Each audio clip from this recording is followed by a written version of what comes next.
As I said at the beginning of the service, we are in the season of Epiphany.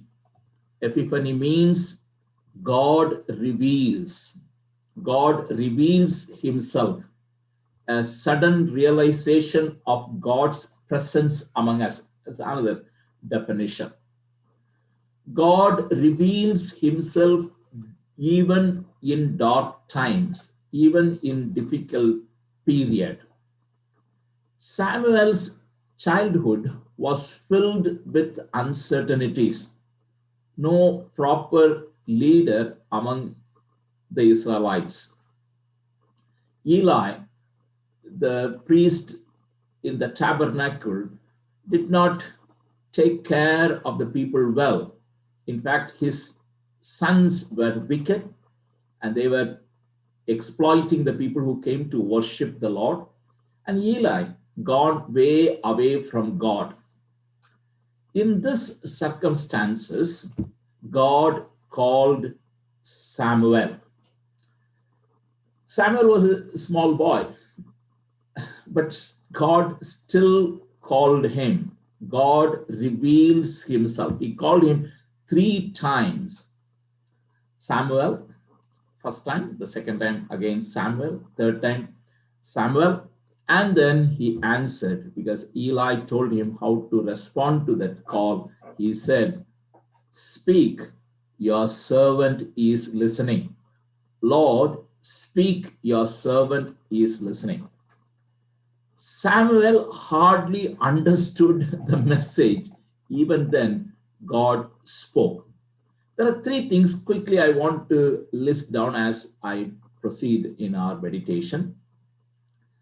Number 1, unless God reveals himself, no one would be able to know him. Nobody will be able to know him unless God reveals himself to us. So we need to be saying this prayer all the time. Lord, speak, your servant is listening. Reveal yourself to me. Secondly, we need to know that as the sunlight is unstoppable, so God reveals himself and he is unstoppable. He is wanting to reveal himself to us. He cannot remain hidden, not at all. He continues to reveals to us. I want to remember these words from Psalm 19, verse 1. The heavens declare the glory of God. The heavens declare the glory of God. He is easily available. In other words, he constantly communicates with his people. Thirdly, God is even willing to speak to a child, even willing to speak to us if we are children, and he is also talking to us even if we don't understand the message, but God still speaks. So we need to be saying this prayer every day. Lord, speak, your servant is listening.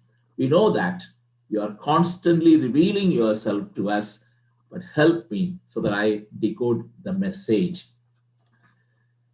If we seek him, if we are available to him, then I'm sure he will speak to us.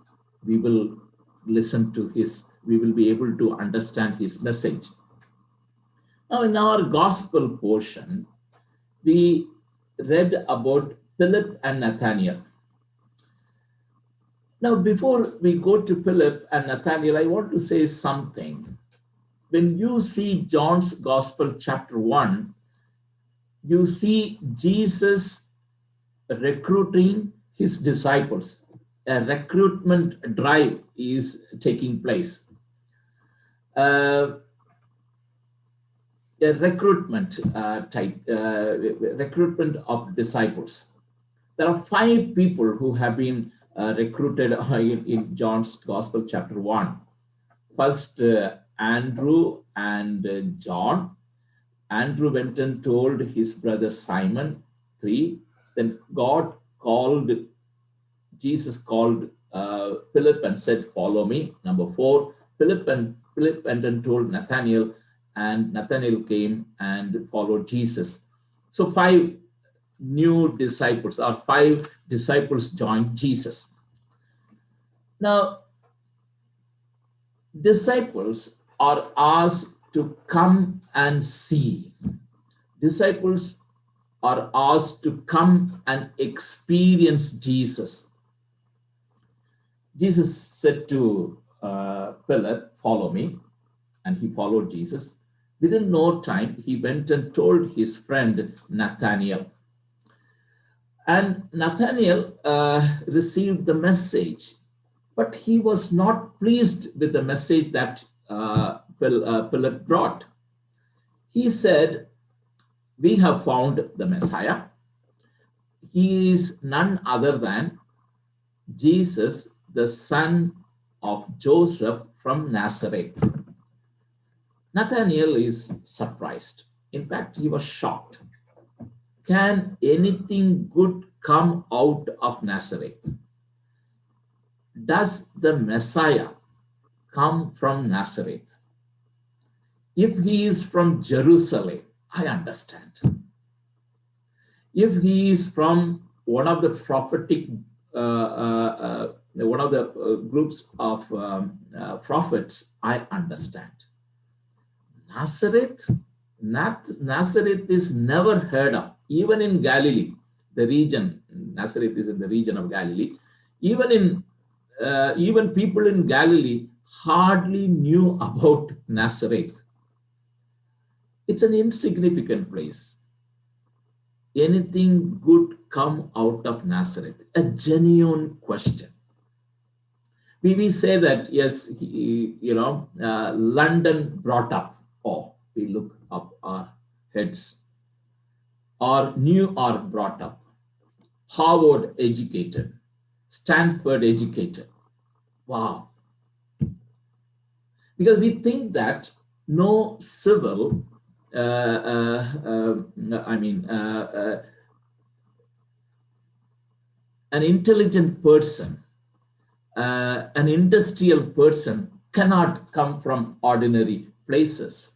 Such people can only come from big places. So Nathanael's question is legitimate. Nothing is inspiring in Nazareth. 150 people, a small village, their understanding is poor. How can this be? Now, Jesus is called Jesus of Nazareth, which is a very important statement, I should say. Why? It's all because Jesus came from an ordinary background. God became ordinary. God was willing to born in a manger. When we hear this statement, Jesus of Nazareth, we need to remember that Jesus was born in our neighborhood. Jesus was born in our place so that he can reach all people. As I said earlier, this is bottom to top approach. He was born in our neighborhood. Now, it's a very legitimate question which Nathanael asked. And Philip said, "Come and see, come and see."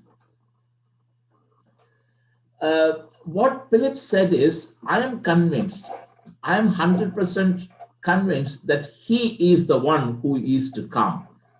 Moses and all other prophets, whatever they said is seen, is found in Jesus. I am convinced. You come and see.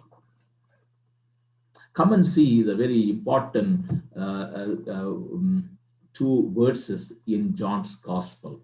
Come and experience by yourself. Now, I have a problem with preachers who say this. Uh, God is moving among us, in a big gatherings, in a big gathering, in gospel meetings. They say this. Uh, I see God moving among us. Clap your hands and welcome. I have problem. It is all because you have seen God. Allow others to see God. You know, God is with us, but then let people experience it. You have seen, okay, that's fine. I'm not questioning that, but let people say, people see by themselves. Come and see. When you were studying in schools, probably your teachers might have said this. When I was studying in my school, my teacher said this: look, we can only teach you. We cannot come and sit in your exam and write for you. You have to write yourself. This is the same when I was writing my dissertation, my thesis. The mentor used to say this: Harrison, this is your thesis. You have to write. So the preachers can only say that I have seen, you also go and see. The preachers cannot experience God for you. You have to go and experience God. Come and experience. Come and experience by yourself. That's what Philip said to Nathanael. Come and see by yourself. I am convinced, but now you go and learn by yourself. Nathanael came to Jesus. As he was walking towards Jesus, Jesus said, here is the true Israelite, in whom there is no deceit. Nathanael was totally shocked, taken aback. Where did you come to know me? This is the first time I'm seeing you. You have known my name. You called me my name. Where did you find me? How do you know me? Jesus said, I saw you under the fig tree before Philip called you. What does that mean? Several imageries are going here. God called him true Israelite. God told him that I found you under the fig tree. Imageries. Let's pick it up, these imageries, for a little period. True Israelite. Jesus called Nathanael true Israelite. Jacob was the first one who was called Israel. But Jacob was a tricky man. Jacob was, he tricked his brother, twin brother. He also played tricks with his father-in-law, a man with full of deceit. But when Jesus saw Nathanael, he said, true Israelite. In him there is no deceit. When Jacob encountered God, when Jacob had the experience of wrestling with God, there he changed. New perspective came in his life. Encountering with God changed him. He is no more called Jacob, but called Israel. Nathanael, you are truly an Israelite. You have no deceit in you. You have been seeking God, and now you have seen God. There's no deceit in you. Luke also records a similar incident. Zacchaeus wanted to see God. Jesus had never seen Zacchaeus before. Jesus was entering to the village Jericho. As he was entering, his stood under the tree, a sycamore tree, and looked up and called Zacchaeus by name. Zacchaeus, come down. He knew where Zacchaeus was. He knew his name. The same way, Jesus knew where Nathanael was, and he knew his name. What is the similarity between these two people? They were seeking God, and God made himself available to them. Lord, speak, your servant is listening. When you seek God, and God knows you by name, and he also knows you when or what kind of situation you are in. Nathanael was truly impressed. He is satisfied, and he said, Rabbi, you are the Son of God. You are the King of Israel. He immediately acknowledged. Jesus said, don't be just satisfied with this. You are going to see greater things. Greater things. Now, I missed one imagery. He was found sitting under the fig tree. What does that mean? Zechariah and Micah have got this expression in their prophetic books. The people were called to come and sit under the fig tree for prayer, for meditation, for seeking God's guidance. So that's the reason when Philip went, he went to the right person. He did not go to anyone and everyone. Nathanael was truly seeking God. Sitting under the fig tree, he was contemplating, praying, asking God to reveal himself, asking God to redeem Israel. And God said, you are truly an Israelite. Now, when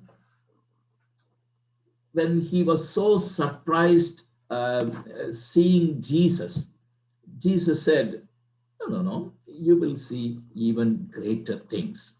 And what Jesus said is very important. Very truly, I tell you, you will see heaven opened and angels of God ascending and descending upon Son of Man. The same experience Jacob had. You all know the story. Jacob was running away from his brother. As he was running away, going to his uncle's house, on the way he had a dream. And the dream is very interesting, right?